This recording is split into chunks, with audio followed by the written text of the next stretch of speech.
Thank you for this opportunity, and many thanks to everyone here, including our faculty, staff, administration, and Board of Trustees. I feel very honored and privileged to be here today. Before I begin, let's all give a very special thanks to President Vaughn, who's retiring at the end of the academic year.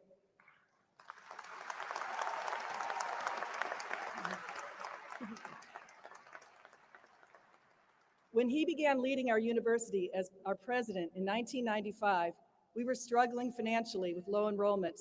By 2007, when I arrived, we already had numerous transformations.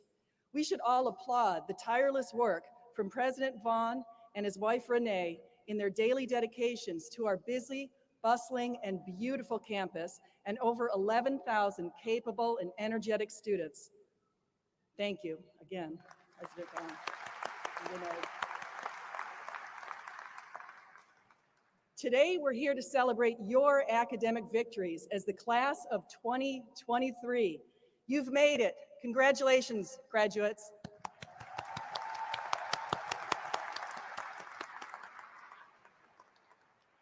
You're well positioned to capitalize on your newly cultivated skill sets to steer society through its turbulent waters. We're living in challenging times amidst political, technological, and economic disruptions, wars and more wars. We are counting on you to take the helm and navigate, as you were born for such a time as this. To quote one of my favorite actors, Jim Caviezel, you weren't made to fit in, you were made to stand out. You've already battled and overcome the pandemic and Hurricanes Ian and Idalia. Keep persevering and succeeding in everything you do. There are hundreds of tips I could offer you to help you in your future, but I'll just pick 4. 1, work hard, take on challenges, and don't fear failure. Your work ethic and attitude matter. My dad never said he had to go to work. He said he gets to go to work, and he worked half days, which were 12-hour days. Long days fly by when you're doing what you love and what you're passionate about. So before embarking on the next phase of your life, thoughtfully consider your strengths and passions and match your job accordingly. You'll never stop loving what you do. When I first became the College of Business Associate Dean in 2011, I was an untenured assistant professor. A prior Associate Dean's husband called me crazy for my risky leap of faith and potential for failure. In one way, he was right. I may have seemed a little crazy. But I knew Dean Gennadian and our faculty have always been trustworthy and fair. Thank you, Dean Gennadian and faculty. I've been blessed to work with so many great people. I've had some successes and some failures and know that both can help us grow. So don't fear failure. As one of our UT coaches, Barry Foster, always says, headwinds make us stronger. 2, focus on people over things. People matter. Relationships matter. Families matter. We only have a short time in our world to make a difference for others, just the dash between the years on our tombstones. So we need to live accordingly. Relationships are much more important than making money and accumulating things. Life is too short to hold grudges. Forgive your friends and your foes. Forgiveness matters. 3, express gratitude daily.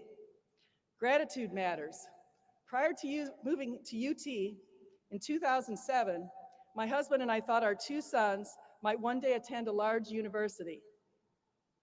I had attended 3, USF, FAU, and FSU. But it didn't take long for us to realize the outstanding opportunities that UT offers. UT's holistic and multi-pronged approach to enhance students' physical, spiritual, and mental well-being is second to none. My oldest son, Jack, just spent his first semester here in Jenkins Hall as an entrepreneurship major and member of the Entrepreneurship Club. He's right over there. My second oldest and youngest, son Sean, is in the application process to come to UT. We love UT.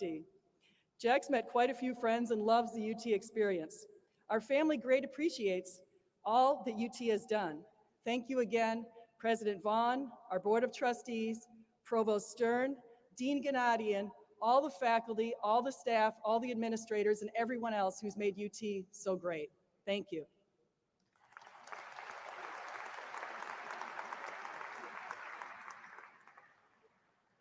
Everyone here tonight has an interest in you and your success. So thank your families, loved ones, friends, professors, administrators, and staff. But most importantly, thank God daily, whether from the pits or the pedestals. 4, and my last one, live for others in sacrifice and build your foundation upon the truth. Truth matters. Sometimes it's risky to seek and speak truth to power. Sometimes our world peddles lies. We need to tell the truth anyway, no matter what our world dictates. Our most memorable and admirable world heroes and saints through the centuries have stood up to the lies, even sacrificing everything they had. One of my favorites is Saint Maximilian Kolbe. When Max was a child near Warsaw in the early 1900s, he had a vision where Mother Mary asked him to choose between a white crown of purity and a red crown of ultimate sacrifice. He chose both, purity and the ultimate sacrifice. He became a Catholic priest who founded monasteries near Warsaw and Nagasaki. In the 1930s, he heard about Hitler's plan for a final solution, which led to a choice. He could stay quiet to try to protect his own life, as some of his contemporaries chose, or he could risk his life and speak truth to power. He chose to speak truth to power. He bought a printing press and started publishing a daily newspaper and began broadcasting on the radio to strongly condemn Nazi persecutions. Many people in Europe and Japan heard his broadcasts and read his newspapers, including the Nazis. In 1941, they arrested him and sent him to Auschwitz, where he became a beacon of light and hope for other prisoners.